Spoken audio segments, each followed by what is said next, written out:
All right, so here's the top 10 reasons why you've never seen a diagram that illustrates how to create 360 perfectly spaced points on the circumference of the circle. So, number one reason, it's never been drawn before.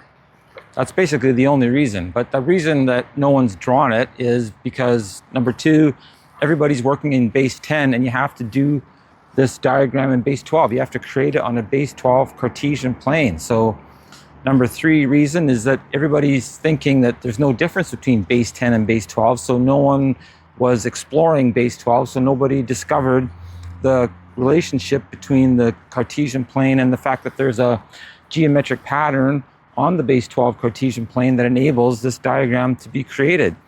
And reason number four or five is everybody thinks base 10 pi is already the perfect number and it's got this sort of superhero status in the math world. So nobody's really looking for another way of approaching the geometry of pi and the circle because we all think, hey, we got it down. We got a number that is, you know, all kind of random and crazy and it goes to infinity and it's everywhere and pi is so cool.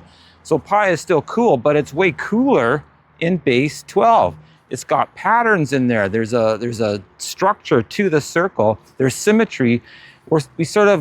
We've got this version and we know pi is important, and so we say, yeah, pi is great, but we're missing the real meat and potatoes of the base 12 version. So everything comes into focus in base 12 in a way that it doesn't in base 10. And I've lost count of the reasons why we aren't looking at this 360-degree diagram, except that those are the reasons.